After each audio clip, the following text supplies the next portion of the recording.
d'Issiro. L'escorte présidentielle est en train de faire son entrée ici. À cet endroit où nous nous trouvons, le président de la République, Félix-Antoine Tshisekedi Tshilombo, et la distinguée première dame se trouvent bel et bien dans cette escorte présidentielle. Le chef de l'État qui entame dès cet instant une mission d'itinérance de quelques jours ici à Issiro, dans la province de Bazouélé. Son programme prévoit une participation à cet événement religieux prévu le lundi 2 décembre à l'esplanade de Anouarité. Voilà la jeep présidentielle qui conduit le chef de l'État et la distinguée première dame. Et l'autre étape sera des activités politiques qu'il va mener ici avec le gouverneur des provinces, avec les députés provinciaux, les députés nationaux. On a vu la présence même du gouverneur, des gouverneurs des autres provinces issues de la Grande Orientale. J'ai reconnu le gouverneur de la Chopo qui est ici, le gouverneur du Bazouélé qui lui est en train d'attendre le président demain dans sa province. Beaucoup de députés nationaux et provinciaux. Voilà, le président de la République vient d'arriver ici, place de la Poste. Il est à notre montre exactement 17h38 minutes. Alors, il faut préciser que c'est local justement parce que nous n'avons pas le même fuseau horaire. Dans la partie ouest de la République, il est 16h38 minutes. Donc, vous savez, à Kinshasa, effectivement, pour ceux qui ne sont pas Kinshasa, dans le Kwilu et dans le Congo central, voilà. Il est non pas 17h38 mais 16h38. Le président de la République décontracté est en train de sourire, accompagné de la distinguée première dame, est en train de faire les tours d'honneur. Il est arrivé ici où l'attendait cette population depuis les premières heures de la journée. Le chef de l'État est ici. Le couple présidentiel va monter les marches qui les amènent vers cette tribune où on a aménagé que deux places pour le président de la République et la distinguée première dame. Regardez ces sourires du président de la République et la distinguée première dame qui tiennent à passer quelques jours ici avec cette population. Nous rappelons que le chef de l'État revient de 4 jours de mission dans le Tanganyika. C'était dans la ville de Kalemi où il a eu beaucoup d'activités, notamment le Conseil des ministres et surtout la réunion du gouverneur, la 11e de la série. Il s'est retrouvé pour la toute première fois avec le tout nouveau gouverneur élu dans le cadre du processus électoral de 2023. Ils ont reçu des directives sur ce qu'il attend d'eux et sa vision pour les 5 années à venir. Aujourd'hui, le président de la République entame une autre étape. Il a tenu sa promesse. En l'espace de quelques mois, il a parcouru plusieurs provinces et il va le faire. Issiro ne sera pas la dernière étape. Le Haut-Ouélé ne sera pas la dernière province parce qu'il sera dans le Bazouélé. Il sera également dans l'espace Grand Kassai. Il a d'ailleurs décidé de passer le réveillon avec cette population, ses compatriotes de cette partie du pays. Regardez le président de la République qui garde tout son sourire.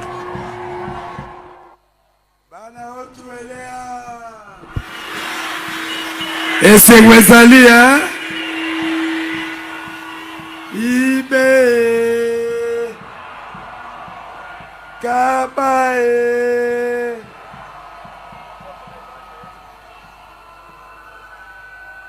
et c'est Wesali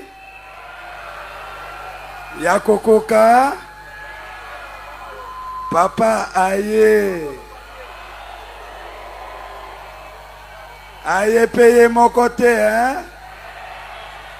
Aye na maman, hein? Mais maman Denise Ayaka kaka. To yambana no bangona mikele kele.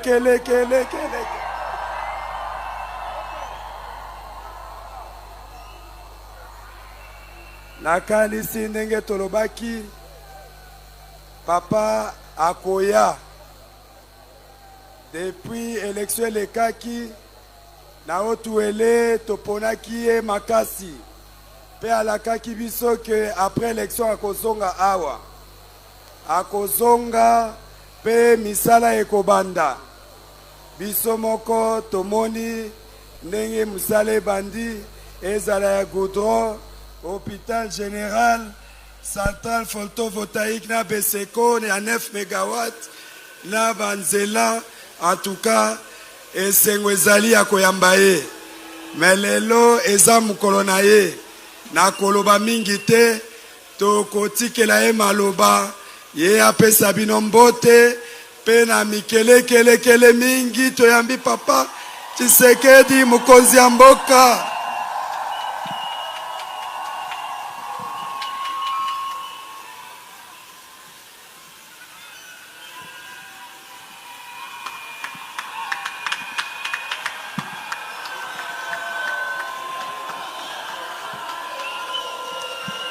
Bana Isiro mbote,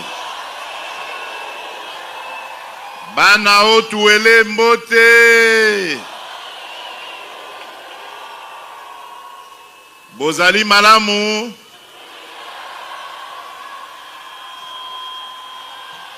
en tout cas namoni penza boyambinga ne sengo mingi seke boza malamu. Ya liboso nalingi natonda bino nanu botondi ndenge boyambinga ipenza nesengo makasi. Botondi lisusu ndenge papa gouverneur alobi pona confiance oyo bopesaka ngai na maponomi. Nalakaki bino nalobi soki bobimisinga président mbala mibale na kozonga awa na Isiro kovanda na bino mbala o elekaki toyaki na mbangu po tozaki na campagne esengelaki tokende na bamboka misusu membalo na ye penza po tolala na bino awa.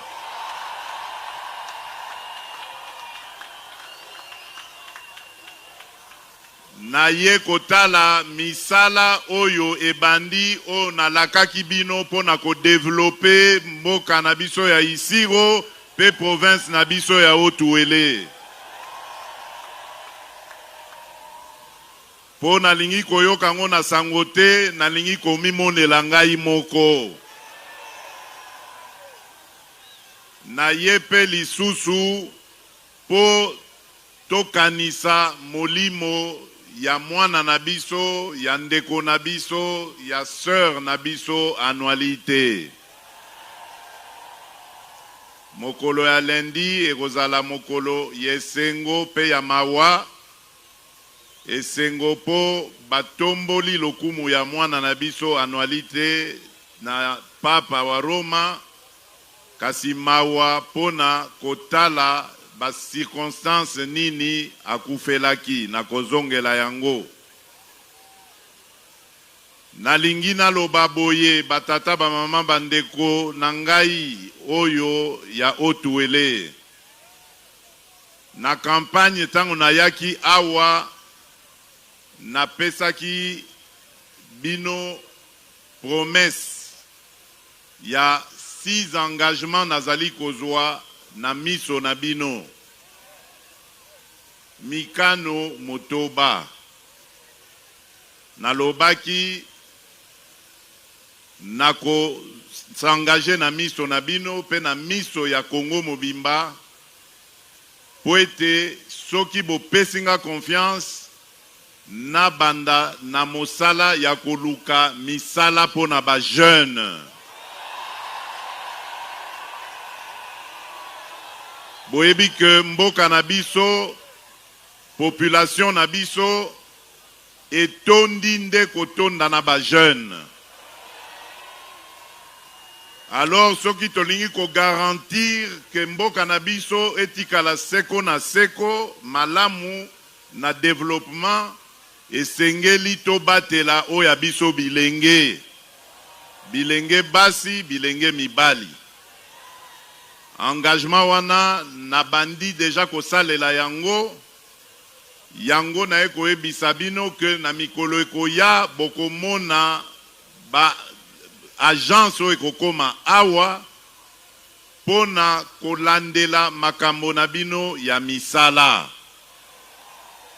Po ba jeune ebele basala ka erreur ya kokanisa ke mosala ezakaka na mbula matadi.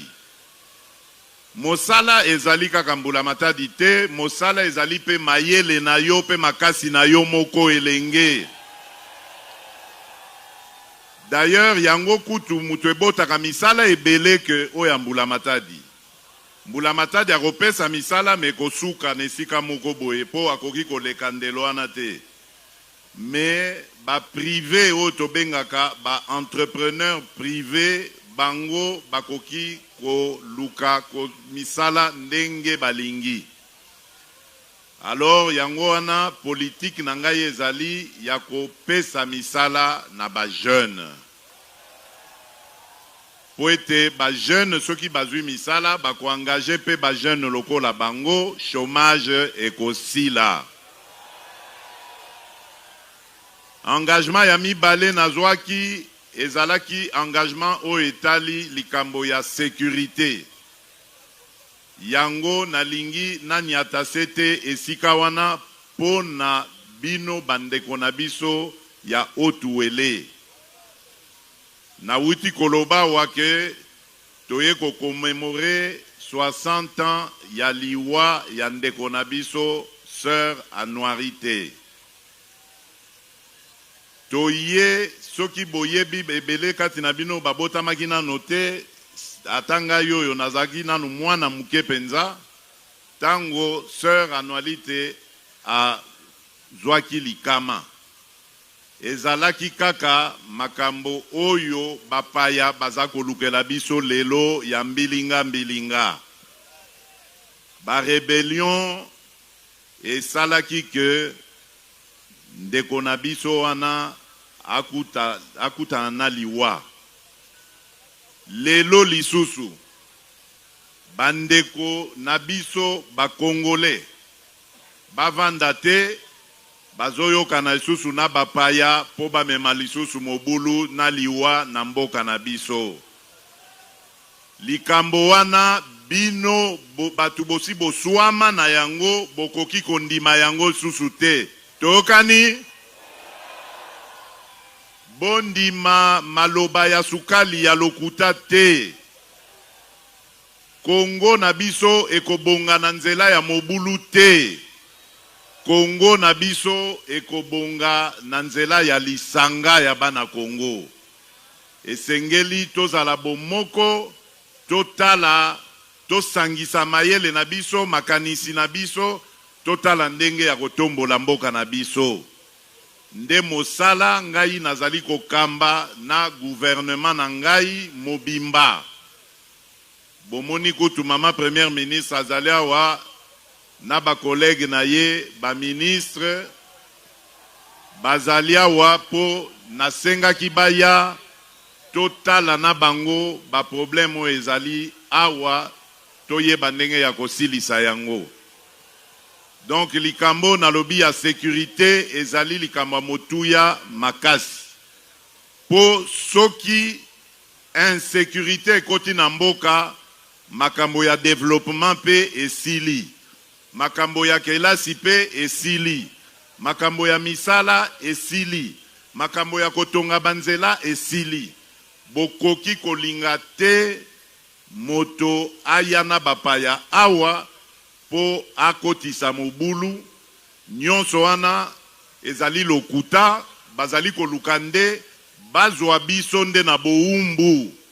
Mboka Congo ezali na ba richesse ebele eloko bazali koluka ezali nde ba richesse ya mboka na biso.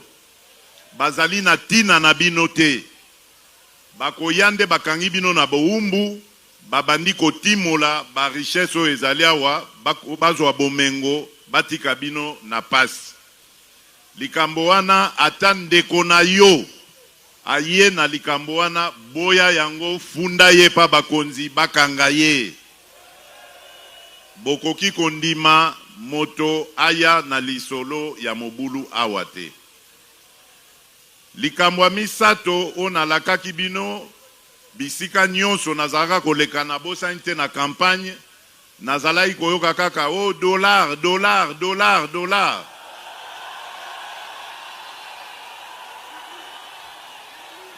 nalakaki bino na obi tokokanisa pe kosala makasi na esika wana po dollar ezali mboka na eza mbongo na biso te, dollar eza mbongo ya bato ya ba-américain. Biso toza na mbongo na biso kombo nango franc congolais.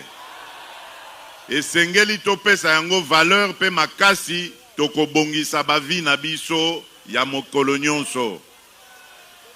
Yango wana natie makanisi nanga mingi na mosala oyo ya bilanga. Po bilanga ekosalisa biso po tozwa bilei na biso oyo tolingaka kolia awa na Congo. Likambo oyo ezali kopesa pasi na franc congolais ezali po bato nyonso bazali kobongola yango na dollar po ete basombaka biloko oyo biso moko tokoki kolona awa na Congo bazosomba ngo libanda. Yango ezali kosilisa valeur ya mbongo na biso, ezali komatisa kaka talo ya dollar. Yango wana na nzela oyo ya bilanga esengeli tosilisa pasi na biso ya kolukaka biloko libanda na mboka bapaya. C'est pourquoi banzela esengeli esalema. Tozali kotonga banzela po bandeko na biso nyonso baloni oyo bazali bisika ya mosika batala ndenge nini bakoki kokomisa biloko na bango na bacentre, biloko na bango ezala pe na talo ya moke oyo bato bakoki kosomba yango mikolo nyonso. Nde yango nazwaki engagement pe to bandi misala wana ya koluka kokitisa talo ya biloko ya kolia. Soki tokitisi talo na banzi kote wana tokozala lisusu na problème mingi te. Yango wana pe ekopesa 4e engagement na ngai likambo oyo ya bilanga. 4e engagement na ngai oyo ezaki babengi na lopoto diversification économique, c'est-à-dire tolongwa kaka na nzela na biso ya kolukaka ba minéraux ya ko faire dépendre mboka na biso na ba minéraux. Mboka na biso Congo tozali na makambo ebele misusu na lakisi bino likambo bilanga, mais tozana ba domaine misusu tokoki ko développer et koki ko pesa bwanya na mboka. Au lieu ya kozala kaka kokanga makaka na likambo ya minéraux. Minéraux un jour nzambe ndenga pesi biso grâce ya ko pesa biso yango, un jour minéraux wana ekosila na se ya mabele. Soki tozana mayele ya ko développer ba secteur misusu te lokwa na lakisi bino ya bilanga. Lokola bino ba jeune lelo bozali intéressé na numérique. Na nzela ya numérique wana ba service ebele koki ko botama oyo e koki ko bongisa ba vie na bino. Lelo toza na loi ya numérique, toza na programme mobimba pona ko développer mboka na biso na likambo etali numérique. Boko mona que toko diversifier économie na biso, toko bandakaka ko dépendre na sous-sol na biso te. Po un jour ndenge na lobby Bwanya wezali na sous-sol wana ekosila. Alors, likambo ya mitano, engagement na zwaki, ezalaki ya Congolais nyonso, azala na accès na o tobengi service de base. Tobandi déjà na likambo ya éducation. École primaire, oyo ya officiel, ekomi ofele. Na niveau primaire, tolingi ata moboti mokote afuta mbongo pona mwana ne akende kotanga kelasi. Soki ozali na école officielle kondima kofuta ata frais mokote pona komema mwana na kelasi. Mwana esengele atanga ofele, leta ye moko mutu azali kosomba makambo nyonso wana. Tozali kosala makasi po ete tolongwa na niveau primaire, tokoma pe na niveau que secondaire ekoma pe ofele. Bana ya secondaire tia kozwa examen na ye d'etat batanga pamba ofele. Wana tozali ko bundana nazali na elikia te na gouvernement o tozali na yango tokokokisa mokano wana. Soki penzamba salisi makoki emonani ti na université bana ya ba Congolais bakotanga kaka ofele. Likambo mususu ezali ya accès ya ofele pe na ba soins ya santé. Service de base, tozali na santé, tozali na éducation, tozali na électricité, tozali na mai, nyonso wana esengeli ekoma pete pona Congolais.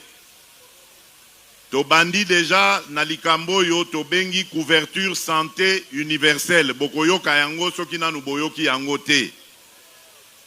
Couverture santé universelle wana elakisi te mwana Congo nyonso. Azala mwana mozui, azala mwana mozangi, akoka kokende soki azwi bokono, akoka kokende l'hôpitalo baswanye ye. Tosali na lombango po tomonaki catégorie o tozali kobenga mère enfant, ba mama na bana ba botami sika. Tomonaki ke ebele bazalaki kokuta na penza na likama ya liwa na nzela wana. Soit mama akufi na kobota, soit mwana ye moko akufi po abotami na ba condition malamu te. Yango wana tobandi nanu na catégorie ya ba mama na bana tolobi kote wana pe kobota ekokoma ofele Congo mobimba. Et si on dit déjà na ba province misusu na ebite soki ese komi awa. Est-ce que c'est komi awa? Voilà, lokola nano comité nazali koloba mama première ministre azali awa akobenda ministre à santé Matoi asa na lombango bana otu elepe bazwa accouchement gratuit. Na lobi na bino likamwa mai, na lobi na bino likamwa courant. Kuna pe nanzelana soki bolandi bokomona ke tozali na agence o tobengi Anser, agence o ezali kopesaka courant na ba village na biso nyonso. Po na ba centre o ya minene ba ville wana tokozala na politique mususu oyo ya kotonga ba barrage to ba centrale oyo o ba bengi na lopoto photovoltaïque, c'est-à-dire ba panneau solaire. Mais pour na ba village tozali na politique ya kokendaka nango malembe. Boyebi ke Congo ezali mboka monene, ezali koluka tosala penza mosala ndenge longobami, mosala ebele, mosala monene po to sepelisa bana ya Congo nyonso. Yango wana nazali kosenga bino patience, mais nazali pe kosenga bino mosala bosala pe botala kabiso te lokola bozotala spectacle. Mais mwana Congo pe tia maboko nesika omoni ke mayele na yo ezali nécessaire, tia yango esika wana tia maboko na yo po ete misala ya mboka ekende liboso. Engagement ya suka nazwaki na miso na bino ezalaki ya administration na biso. Administration boyeba ke ezali likambo moko très important po ete administration moto ezali ko permettre biso tosalaka ba plan, tosalaka ba programme oyo ya ko développer mboka na biso. Mais soki botali bokomona ke ba administration na biso ata bozali na centre, ata bozali bokei na mosika na kati ya mboka, bokomona ke nyonso ezali ya kokufa. Yango na cadre ya programme on a lancé qui y a 145 territoires, ba territoire na biso nyonso ya Congo, esengeli totia siège ya administration, simana yango topesa yango makoki po ba administrateur na biso bayeba ndenge ya kosala misala ya kotombola mboka. fonction publique nabiso ndenge moko. Ministre nabiso à fonction publique a zui déjà d'instruction à bandi misala bomoni ndenge administration nabiso ezokende ezokoba ezokende kaka liboso ezotelemate. Lelo bato yo bazali kozwa pension bakoki kokende na pension na bango na kimia po bayebi ke l'État ayebi bango. Lelo administration na biso ezali lisusu na moto ya lokuta te oyo babengaka ba fonctionnaire fictif. Lelo liste ezali oyo na fonctionnaire nyonso ya administration aluki kombo na ye akomona yango na numéro na ye ya matricule. Tozali kokotisa ordre na administration po toye ba nombre ya ba fonctionnaire tozali na yango pe toye ba ndenge ya ko accompagner bango. Ndenge pe tokosilisa ba problème o ezali na enseignement, ndenge tokosilisa ba problème o ezali na armée, ndenge tokosilisa ba problème ezali na police po mbongo ebele ezali kokende pamba po tozali na ba policier ya lokuta, ba militaire ya lokuta, ba enseignant ya lokuta. Sikoyo bandeko na biso oyo ya mapinga ya solo bazali kozwa makoki ya malamu te po mbongo na bango bazali koyiba yango na lokuta. Nyonso wana yango tolobi tozozongisa penza ordre totala ndenge ya kokumba yango malamu. Alors, tozali koloba likambo ya administration na moni ba chef coutumier na biso awa bazali ebele. D'abord na tondi bino botondi ndenge boye ebele koyamba ngai pe nazali na esengo ya koyebisa bino que ministre na biso ya intérieur, vice-premier ministre, ministre intérieur a signé likambo oyo arrêté etali likambo na bino. Sikoyo nandimi lisusu teke awa na otuwele mbilinga ekozala lisusu na makambo ya ba chef coutumier. Lokola sikoyo toebi bino malamu bokomona ndenge sikoyo tokobanda kolandela makambo na bino malamu. Bokozwa pe lifuta ya malonga bakotia bino nesika o esengeli ezala ya bino. Yango wana tokosenga na bino pe bosalela mboka. Bosalela mboka bandeko nanga ba chef. Po bino bozali ba représentant na ngai na bamboka pe ba groupement oyo bozali na yango. Nazali kozela beaucoup de bonnes choses et pas na bino. Bo surveiller mboka, bo batela yango, bo batela ba jeune na biso, balanda nzela ya bobungi te. Boza na bango pene. Voilà likambo o nazalaki makambo nazalaki nango na mokuse. Bolobi